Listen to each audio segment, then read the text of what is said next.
you, Chairman Sir, for allowing me to speak on, Speaker Sir, for allowing me to speak on the presidential address.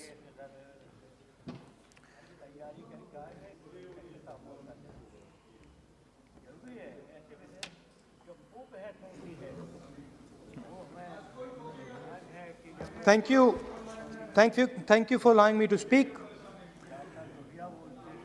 I felt that the presidential address should have been a strategic address, an address that spoke to India about where we are and where we should be going. What are the challenges we are facing? What are the difficulties we are facing? And what is the potential direction in which we can go? Unfortunately, the presidential address was a long list of things that the government claims to have done, but didn't really contain the deeper strategic issues that we would have liked to see. Also, the presidential address didn't touch a couple of central challenges facing our country. And that's what I would like to discuss today. To me, it seemed that the presidential address was a list of bureaucratic ideas instead of a strategic vision. It looked to me as if it had been constructed not by a vision of leadership, but by a group of bureaucrats who had simply to put something down on paper. So what did the presidential address miss? What did the presidential address not speak about? What did the presidential address hide from the people of India? I think there are three fundamental things that were not spoken about in the presidential address. The first, and what I consider to be the most important, is the idea that there are now two Indias. There is now no longer one India. There are two Indias. One India is for the extremely rich people, for those who have immense wealth, for those who have immense power, for those who do not need a job, for those who do not need water connections, electricity connections, but for those who control the heartbeat of the country. And then another India. Another India. आपके जब नेता बोलेंगे ना, फिर हम भी खड़े होंगे उस समय। एक बात करने दीजिए। सर, ये प्रेसिडेंशियल एड्रेस की एक गरिमा होते हैं। जब आपके प्रवक्ता बोले थे, कोई भी नहीं खड़ा हुआ यहाँ तक। इस गरिमा को मद्देनजर ये चर्चा करना चाहिए। नेता सत्ता पक्ष के भी है, नेता विपक्ष के भी है। हमारे नेता भी बोल रहे हैं, समय हमें दिया गया। इस सूची में हम बोल रहे हैं। अगर आप ये चाहें कि हमारे नेता को बोलने में बाधा डाले जाए, तो मौका हमारे भी आएंगे। आपको नेता जब यहाँ बोलने उठेंगे, हम भी इस तरह की बाधा डालेंगे। ये आपको समझा रहे हैं, चेतावनी दे रहे हैं। ऐसा नहीं, हम लोग डरे हुए नहीं है। हम अपना बात रखना चाहते हैं, अधिकार है हमारा।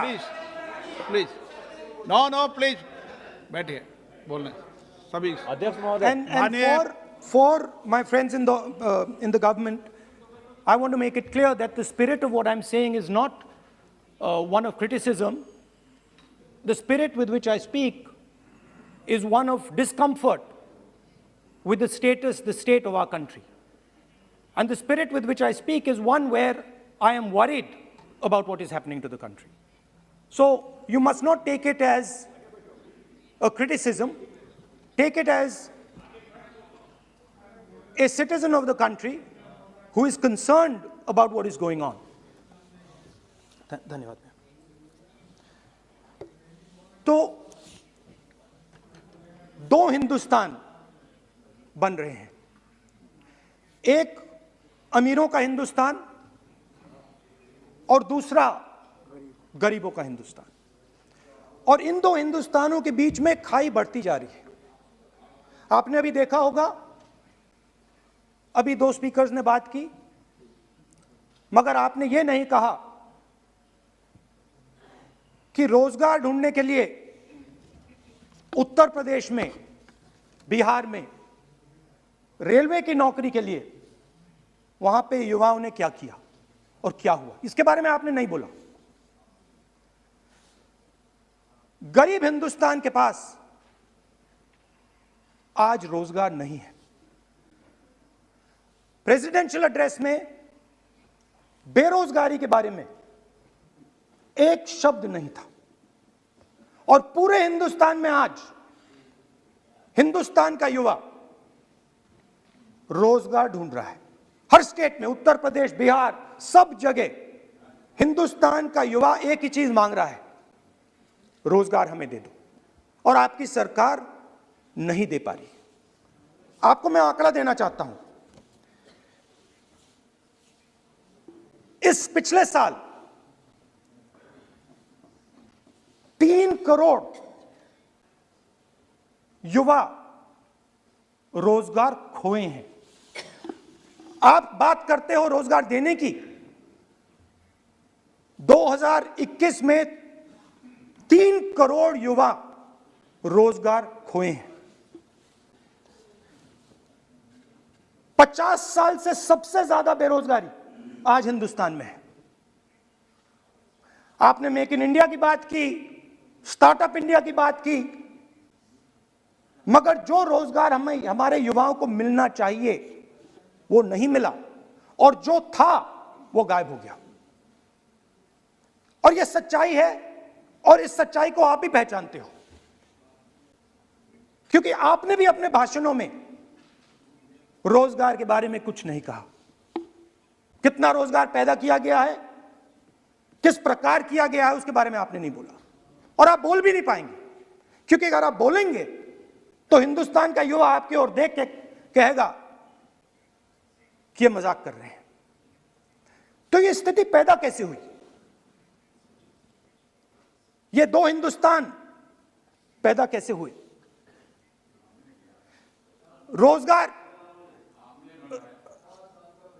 रोजगार स्मॉल और मीडियम इंडस्ट्री और जो हमारा इनफॉर्मल सेक्टर है उधर बनता है। लाखों करोड़ रुपया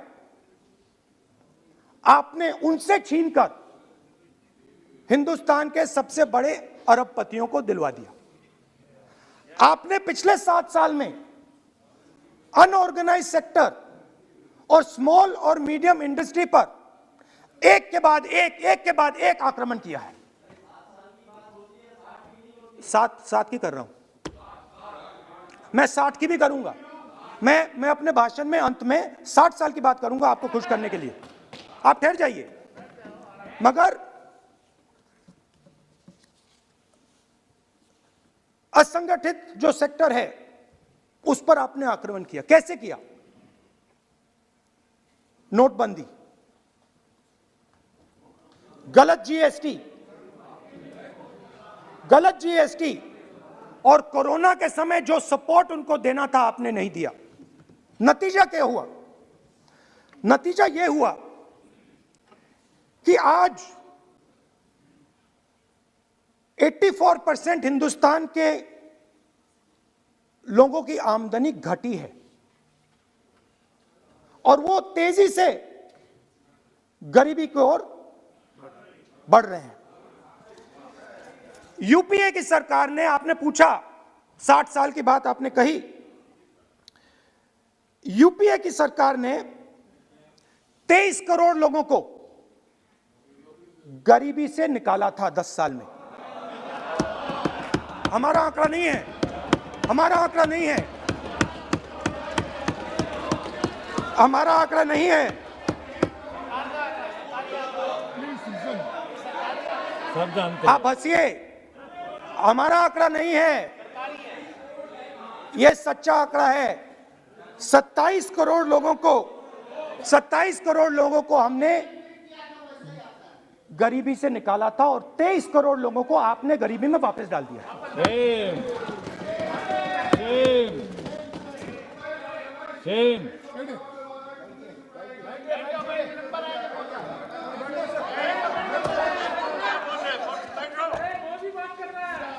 और हो क्या रहा है,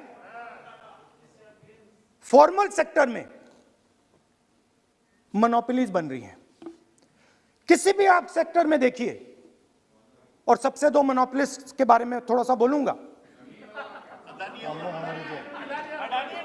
उसको वो कोरोना के समय अलग अलग वेरिएंट्स आते हैं ना, डेल्टा, ओमिक्रॉन,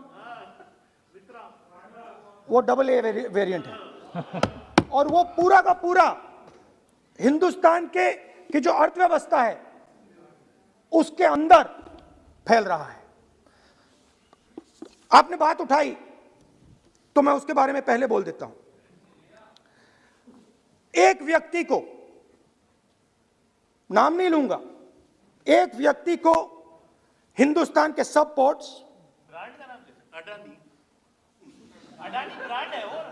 ब्रांड, हिंदुस्तान के सब पोर्ट्स, हिंदुस्तान के सब एयरपोर्ट,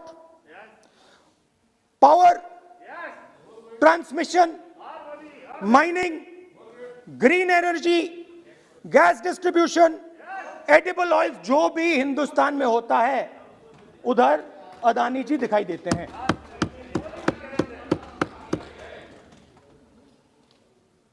और दूसरी side Ambani ji petrochemicals, telecom, retail, e commerce में मोनोपोलियां। तो पूरा का पूरा धन जो है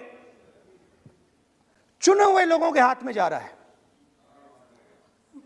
और आपने जो असंगठित सेक्टर को खत्म किया, देखिए अगर आप इनफॉर्मल सेक्टर को खत्म कर देते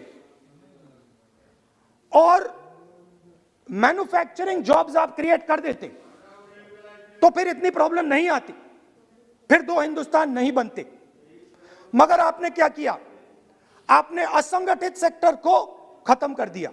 नोटबंदी, जीएसटी, कोरोना, सारे के सारे जो स्मॉल और मीडियम बिजनेसेस उनको आपने बंद कर दिया। बोलने दीजिए, सारे के सारे जो स्मॉल एंड मीडियम इंडस्ट्री है आपने उसको खत्म कर दिया, नष्ट कर दिया। अगर आप उनकी मदद करते और अगर आप उनकी मदद करते, उनको सपोर्ट देते, तो फिर मैन्युफैक्चरिंग सेक्टर तैयार हो सकता था। मगर जो लोग आपका मैन्युफैक्चरिंग सेक्टर बना सकते थे उनको आपने खत्म कर दिया। तो आज हिंदुस्तान में आप मेड इन इंडिया की बात करते रहते हो। मेड इन इंडिया हो ही नहीं सकता। आज बात खत्म हो गई है, क्योंकि मेड इन इंडिया वाले हैं कौन? मेड इन इंडिया वाले स्मॉल मीडियम वाले हैं, उनको आपने खत्म कर दिया। मेड इन इंडिया वाले कौन हैं? असंगठित लोग हैं, उनको आपने खत्म कर दिया, हटा दिया, परे कर दिया। मेड इन इंडिया नहीं होने वाला है। अरे भाई, मेड इन इंडिया करने के लिए स्मॉल और मीडियम इंडस्ट्री को ही बड़ा करना पड़ेगा। बिना स्मॉल और मीडियम इंडस्ट्री को सपोर्ट दिए मेड इन इंडिया हो ही नहीं सकता है। और अगर आप पूछते हैं तो मैं आपको बताता हूं, मैन्युफैक्चरिंग जॉब्स की अगर हम बात करें तो मेरे पास आंकड़ा है यहां पे, पिछले 5 साल में मैन्युफैक्चरिंग जॉब्स 46% कम हुए हैं। 46% drop in manufacturing jobs in India. Why? Because you have destroyed the unorganized sector. Why? Because you have destroyed MSMEs. That is why you are focusing completely on 5 or 10 people. I don't have a problem with that. I don't have a problem with big industry. Focus on them. But please realize that they cannot produce jobs for you. Small and medium industry is the only people who can produce jobs for you. That is the reality. और हो क्या रहा है, दो हिंदुस्तान बन रहे हैं। आप यहां पे भाषण देते रहते हो, नया Hindustan, new India, make in India. और कौन से नारे हैं? Startup India. आप ये बोलते रहते हो और देश में बेरोजगारी फैलती जा रही है। और आप ये मत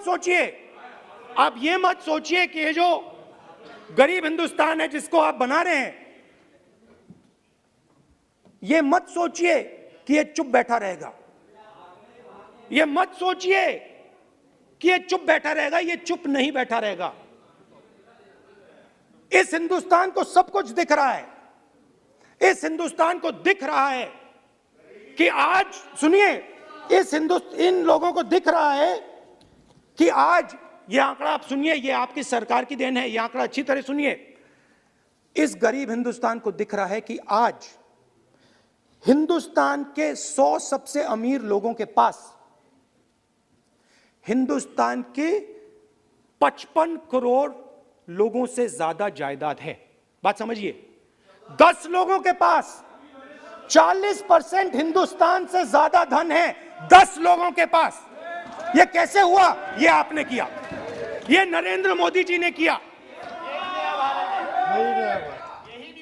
और तो मैं आपको एक सुझाव देता हूं, प्रधानमंत्री जी को आपको सुझाव देता हूं, ये जो दो आप हिंदुस्तान आप बना रहे हैं, इन दो हिंदुस्तानों को जोड़ने का काम जल्दी से शुरू कीजिए।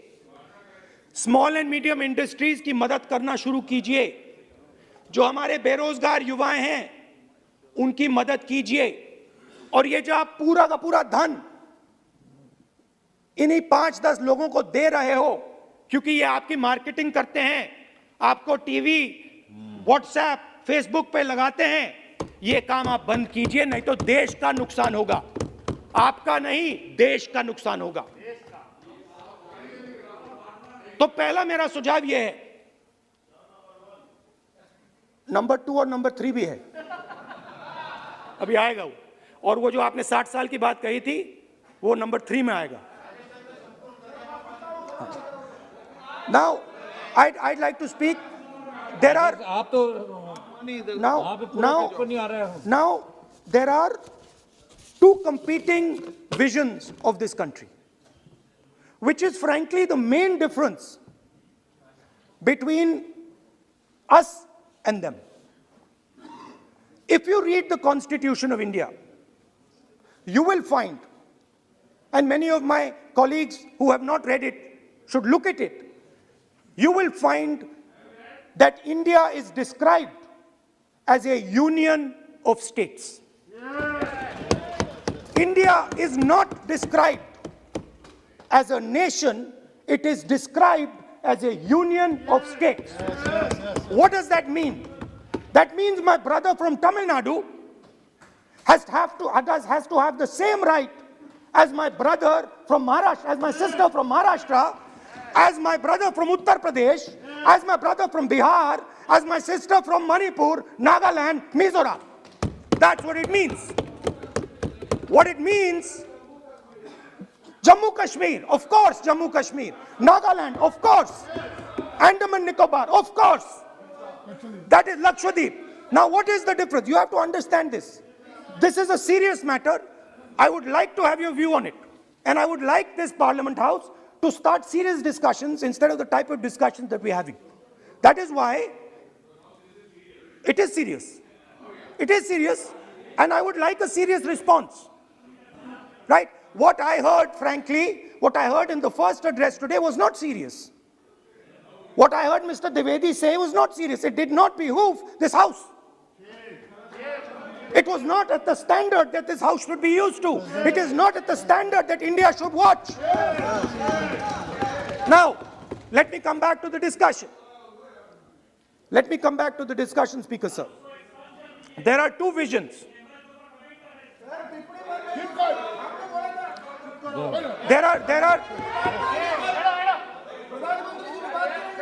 There are 2 visions of this country. One vision that it is a union of states, meaning it is a negotiation, meaning it is a conversation, meaning I go to my brother in Tamil Nadu and I say, what do you want? And he says, this is what I want. And then he asks me, what do you want? And I say, this is what I want. It is a partnership. It is not a kingdom. Remember that. You will never, ever in your entire life rule over the people of Tamil Nadu. It cannot be done.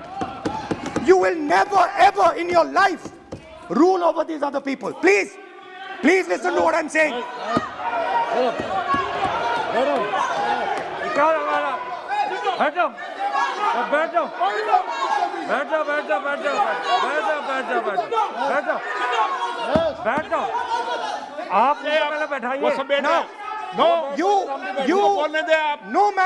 No, no matter what fantasies you might have, you will never ever rule over the people of the states of India. It has never been done in 3,000 years. Never ever. The only way India has been ruled. And you can look at any empire you want. You can look at Ashoka the Great.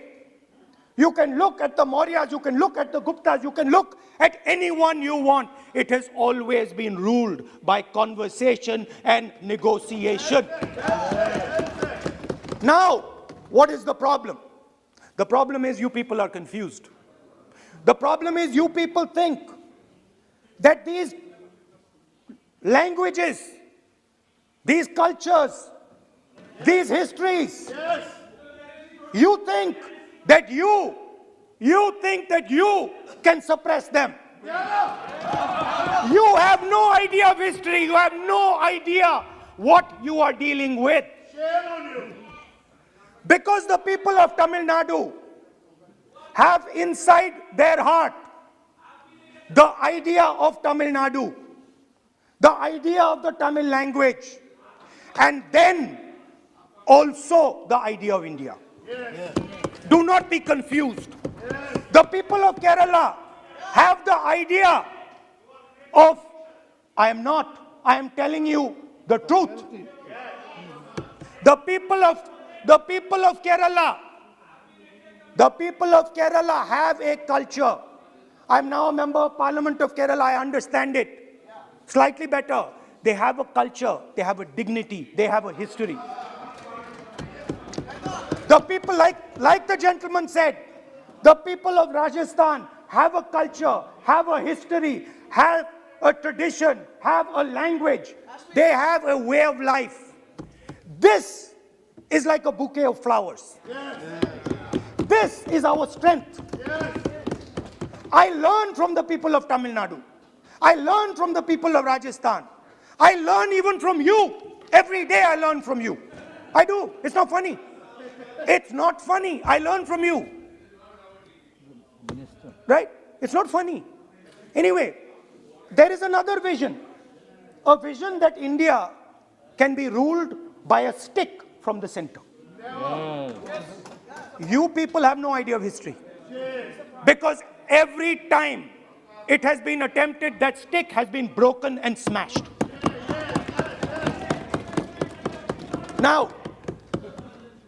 Now what is happening as a result of your flawed vision of the country? Two Indias are of course being created. Two Indias are of course being created. Speaker, sir. अध्यक्ष महोदय, आप इधर आ सकते So what is happening? What is happening as a result of this flawed vision? Two Indias, उस पे भी बोलता हूं, उस पे भी बोल देता हूं, मैं उस पे भी बोल देता हूं, मैं इमरजेंसी में भी बोल देता हूं, कोई प्रॉब्लम नहीं है, मैं बोलने से नहीं डरता हूं, आप उनका मैं डरता नहीं मैं बोलने से. Anyway, so there are two visions. One is a union of states, union of languages, union of cultures, a bouquet of beautiful flowers that can challenge any power in the world. No power in the world has ever been able to challenge this bouquet of flowers. Now, there is another vision, a centralizing vision, the vision of a king. The idea of a king, which the Congress removed in 1947. we smashed that idea of a king. Now that idea of a king has come back. That there is a king, a Shahin Shah, a ruler of rulers, a master of masters. Now what is happening? Now Speaker sir, what is happening? आप बीच में मत बोलिए. Now Speaker. No, सबको. Now Speaker sir, what is happening as a result of this flawed vision? What is happening is that the instruments of the conversation between our states, the instruments of the conversation between our peoples, what we call the institutions of our country, are being attacked and captured by one idea. So, for example, today, the idea of Tamil Nadu is excluded from Indian institutions. They can keep coming to you again and again and again and again and saying, need, and you will say, no, get out of here. Right? They do not have a voice in your framework. The farmers of Punjab can stand up and say, we do not agree with these 3 laws. They do not have a voice in your framework. Only the king has the voice. The farmers can sit for 1 year. They can sit for 1 year outside in Corona. They can die, doesn't matter. The king does not agree. You do not listen to anybody. And even all of you, my dear brothers and sisters in the BJP, I saw my Dalit colleague speak today, Paswanji. I saw him. Yes. He knows the history of the Dalits. He knows who has oppressed the Dalits for 3,000 years. And he is speaking with a hesitancy. He is speaking without. I am proud of him. I am proud of this gentleman. He has spoken to me what is in his heart. I am proud of this man. But he is in the wrong party. Don't worry, घबराइए मत.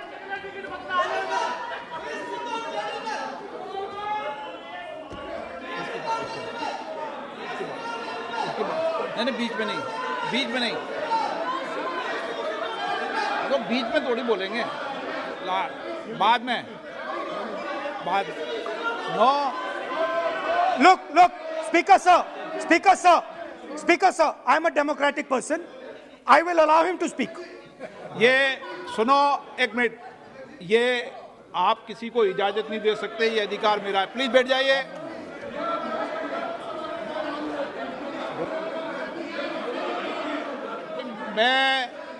आप वो इजाजत दे सकते हैं क्या आसन को? वो इजाजत देने का अधिकार नहीं है. ये अधिकार आसन का है. किसको इजाजत देनी है, किसको नहीं इजाजत देनी. माननीय राहुल गांधी, प्लीज बैठ जाइए. मैं दूंगा आपको मौका. मैं आपको मौका दूंगा.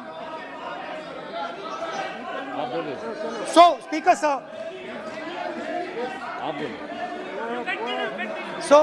sir. माननीय सदस्य प्लीज बैठिए. मैं आपको मौका दूंगा. बोलते रहे आप.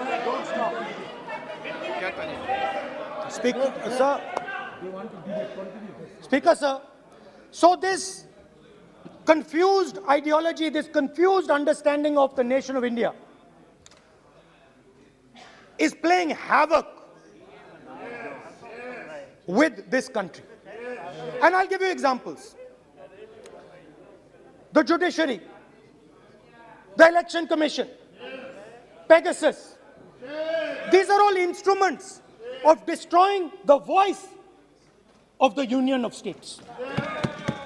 When you apply Pegasus on an Indian politician, when the Prime Minister personally goes to Israel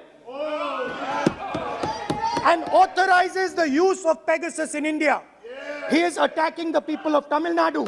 He is attacking the people of Assam. He is attacking the people of Kerala. He is attacking the people of Bengal. एक minute, point of order, 52-1. 352 has captured the institutional framework of the country and is attacking the voice of the different states of this country. And my fear is that you will get a reaction from that voice. My fear is that this attack that you're carrying out on the institutional framework of this country is going to get a response from the Union of States. And you're fiddling. I understand this. You might not appreciate it, but my great-grandfather spent 15 years in jail building this thing. My grandmother was shot 32 times and my father was blown into bits. So I understand a little bit about what this country is. My blood has been sacrificed, not by me, by my great-grandfather, by my grandmother, by my father for this country. So I understand what it is. And you are fiddling with something very, very dangerous. And I am advising you, stop. Because if you do not stop, you will create a problem. You have already started creating the problem. The problem has already started in the Northeast. The problem has already started in Tamil Nadu. You're not visible. It's not visible to you right now. Jammu Kashmir, which I will speak about, which is my third point. Now, what you're fiddling with is extremely dangerous, and it demonstrates a complete lack of understanding of history. Please, this evening, go back and look at all the empires that have ever ruled India. Look at them carefully. You will find that every single one of them is a union of states. There's not a single empire. There was a reason Ashok used to go and put his pillars everywhere. Because it was a union of states where Ashok, the great king, respected everybody. You are disrespecting everybody. Disrespect me, I don't care. It doesn't matter to me. But you cannot disrespect the people of this country. Right. Now, final. And I think one of the more important parts of my speech. Actually, I want to say one other thing, which I demand an apology from the Home Minister. And this represents again the idea of a union of states versus the idea of a king. Now, a few days ago, some political leader, I'm not going to name, came to me from Manipur. And he was very agitated. I spoke to him, I said, why are you agitated, my brother? And he says, Rahul ji, I have never felt as insulted as I have a few days ago. I said, why? He said, Rahul ji, a delegation of Manipuris, political leaders, senior leaders went to see the Home Minister. Outside his house, ये भारत के धर्म के ऊपर attack कर रहे हैं, भारत की धार्मिक परंपराओं पे अटैक कर रहे हैं, और ये हम सबकी धार्मिक परंपराओं के ऊपर आघात है। हमारे घर में भी यही है परिस्थिति। Speaker sir, it reflects a mentality. It reflects a sense that I am bigger than you. You are nobody, I am everybody. That is why I will wear my shoes and you will not. Anyway, going back to the main point. Now, and the final most important point. My understanding is that the RSS and the BJP is playing with the foundations of our country. And they are weakening the foundations of our country. They are weakening the links between our people. They are weakening the links between our languages. Now, They have further weakened the country. They have further weakened the country by ensuring that not a single Indian youngster can get a job. So today, unlike a decade ago, 15 years ago, India is weak. Ask yourselves why you were not able to get a guest on Republic Day. Ask yourself that question. Don't look surprised. Ask yourself that question. What is happening is that India today is completely isolated. We are completely isolated and surrounded. We are surrounded in Sri Lanka, Nepal, Burma, Pakistan, Afghanistan, China, everywhere we are surrounded. And our opponents understand our position. Please let me speak, because I'm saying something very serious, right? I'm saying something very serious. Let me say, we have been weakened. The conversation between our people is not taking place.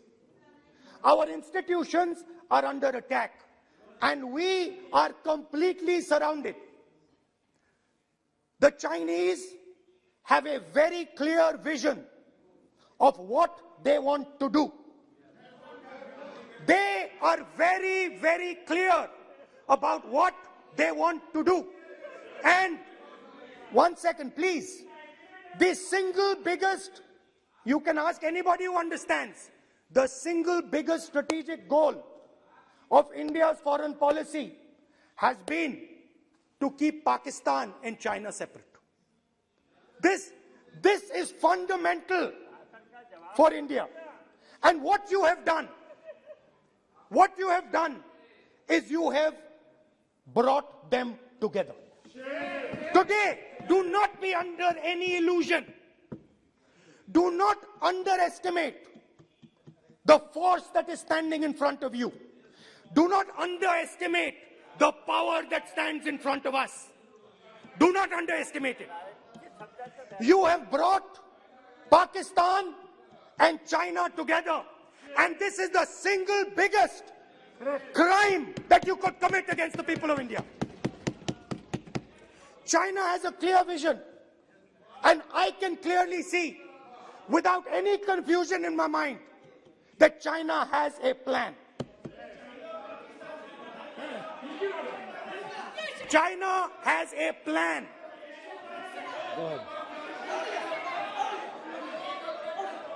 I can see without any doubt that the Chinese, please, we are all nationalists, so let us discuss properly. I can see that China has a clear-cut plan. The foundations of their plan have been put in place in Doklam and in Ladakh. Do not underestimate what we are facing. This is a very, very serious threat to the Indian nation. This is a very, very serious threat to the Indian nation. Wake up.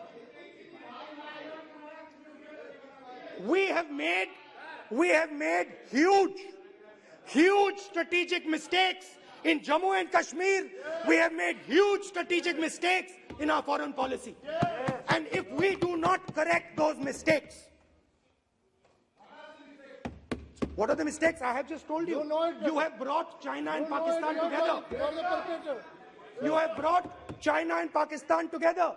You have taken the concept of two different fronts and converted it into one unified front. And by the way, in case you haven't realized it, in case you haven't understood what's going on, it is very clear that the Chinese and the Pakistanis are planning. Look at the weapons that they are buying. Look at their activity. Look at the way they are talking. Look at who they are speaking to.